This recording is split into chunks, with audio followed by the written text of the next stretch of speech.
So we had a really good week at State Adventures. We got invited to do an interview for an article that's going to be published here in Florida about entrepreneurs and companies that flourished out of furlough.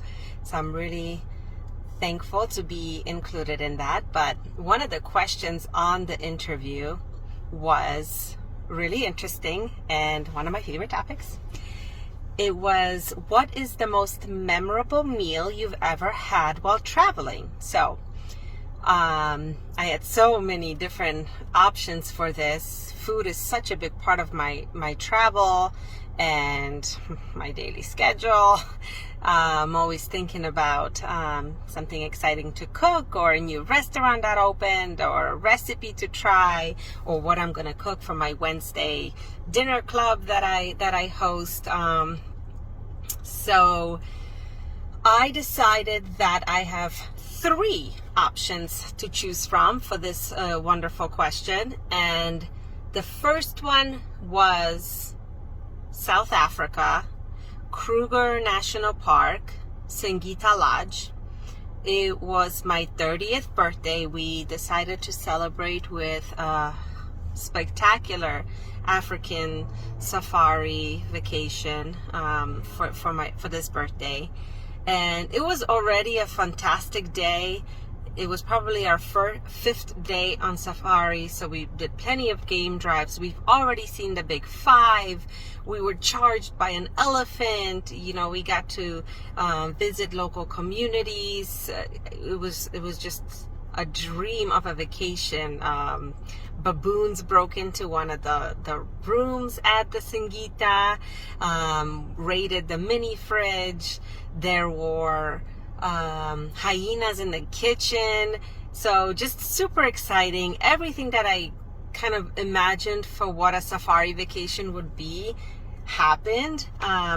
So while we were coming back from our night game drive, and Singita is on a private reserve, so not only can you go out after dark, but you can also get off-road and follow wildlife into the bush, something that you cannot do when you're in one of the public parks.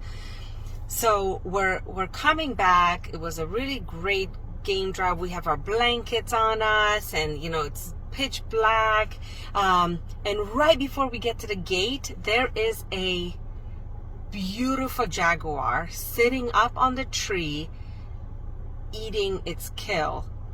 So the guide is so excited. He says this is a gift from the bush for my birthday, and the scout that sits on the roof of the car, not the roof, but the hood of the car, that's looking out for wildlife to point out to us, is just ecstatic as well. You know, Mother Nature gave us this gift for my birthday, for me to see this jaguar with its prey that's caught, and he's eating it. It's very rare. So we were just in such a great mood. We come back to the Singita, and the chef and the team arranged a beautiful boma dinner, which is a traditional way to eat on safari in the bush. It's made around a fire. You're sitting outside, in the bush. The fire is supposed to be a protection for you from predators to come, from coming too close. And the chef comes out, which I find that unusual, and I always love to meet the chef, because you rarely do when you go even to the fanciest restaurants.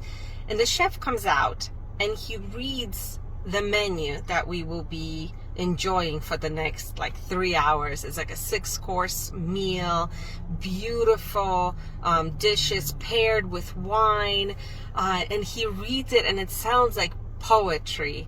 And I'm sitting there under the sky full of stars. My husband is across the table from me. It's my birthday. We just had this awesome game drive. I'm in Africa, and I cannot even tell you one thing that I ate that was on my plate, but the whole experience was magic. So that was one memorable meal. Second one, Ecuador, right? Because I'm my Ecuadorian specialist. We were visiting Ambato, which is where the town that my husband is from. It's a little bit less visited than other towns. It's right in between Quito and Baños, so people usually just pass through it. But it is known and comes to life once a year during the festival of the fruit and flowers. So it's known to be in the flower district. Really great little town to explore. My brother-in-law was our guide. He took us all over. We went to indigenous markets and rode around all these beautiful mountains, and it was just a great day. My husband's family has a store there, so my kids got to be in the store, selling baby chicks and things like that. Great experience. So after the whole day of all this excitement in high altitude, it's a little breathtaking. My Tia, my husband's aunt Tia, decided to take us out. She said she's gonna take us. She's gonna feed us, right? So we get in a car, and we're always packed, like 7 people in a little car. We're going down these windy roads in the mountains. It is spectacular. The Andes, the Avenue of the Volcanoes is just a really beautiful place. It's very green and scenic, and these little villages are dotted throughout, and then you'll see a waterfall or a volcano in the back. There's all these surprises in the Andes if you just take your time to enjoy them. So out of nowhere, we pull up to this cave-like shack kind of setup. And when we go inside, it's way bigger than what it looks like from the outside. There's tables, long tables just set up all over. The lighting is very dim, and it's filled with people, filled with families and local people who have just come from the same market that we came from. There is no menu. You just find a spot and you eat what they cook. And that day, they were cooking deep fried river trout, just massive fish, super fresh. They have this big fire going and just stacks and stacks and stacks of these beautiful fried fish, and with sides of yuca and all these ají sauces and the little cilantro and onion salads on the side, and we're eating with our hands, and my kids are there and they're eating, they're picking the meat off the bones of the fish, don't care that there's a face on the fish. I love that about taking my kids everywhere and having them try foods from every country. I think it's so important to eat with the locals, eat like the locals, taste and try. And even if you don't like it, at least you can say, I didn't like it because I tried it. You can't say you don't like something if you have never tasted it. So that was not a high-end restaurant. It wasn't this spectacular safari. It was little shack in the middle of nowhere, and my brother-in-law said that he tried to go back there and find that restaurant, take some of his friends there, and he could never find it. So if I didn't have a picture of myself eating this beautifully fried fish, grinning like I won the lottery, I would think it was a dream, that it never happened, because it was just such a perfect meal. So that was my second favorite memorable meal. And the third one that I'm going to tell you about, and I could just go on and on. Maybe I should write a book about all my memorable meals. It would make a great little coffee table book. Jot that down. My third memorable meal is Easter Island. It's known as the most remote island in the world. It's off the coast of Chile in South America. It's kind of a Polynesian island, but it belongs to South America, so there's a conflict of cultures there, if you may. Easter Island was a very different place. I think we went there with no expectations at all, which sometimes is the best way to travel, and we just let the island show us its magic. And we spent 5 days on the island, We had a private guide take us to all the moais, the large statues. We went to beaches that could only be seen at low tide. They disappeared during high tide. We laid in the sand and sifted through the sand, and there were bones and human remains that are scattered throughout the beaches, because where the moais are really resting places. So it's a sacred place. I think the whole island is just a sacred place.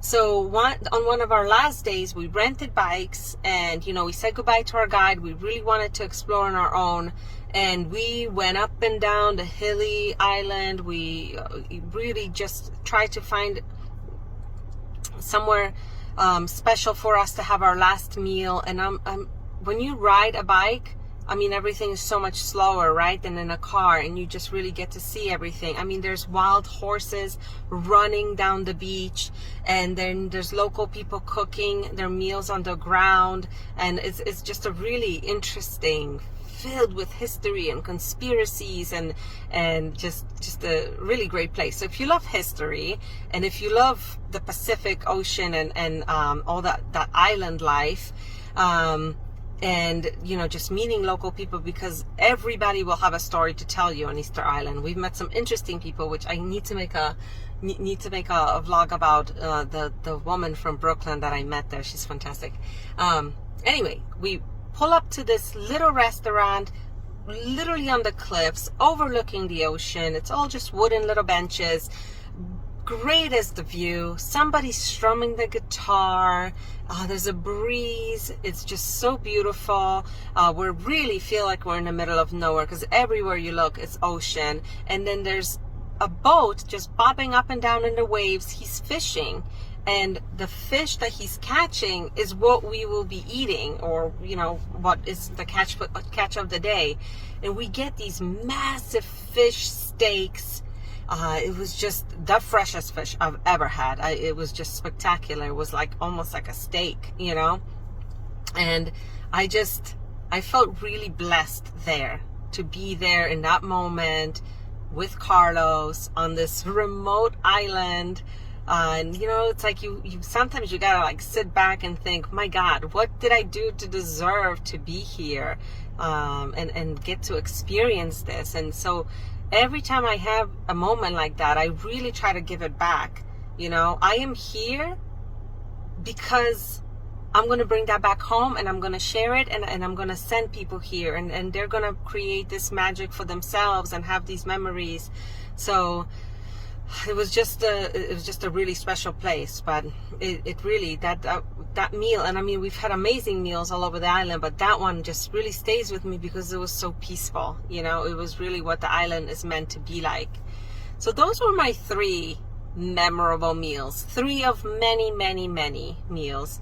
And I encourage everybody to really try, when you're traveling, to get out there and to eat the local foods, to go out to the markets, go out to the street food vendors and see what the locals are eating. Wherever there's a long line, that's where you want to be. That's where the food is freshest and best. So on that note, I'm off to Aldi's, which is right behind me, and I'm going to make something delicious for my family today. Have a good one.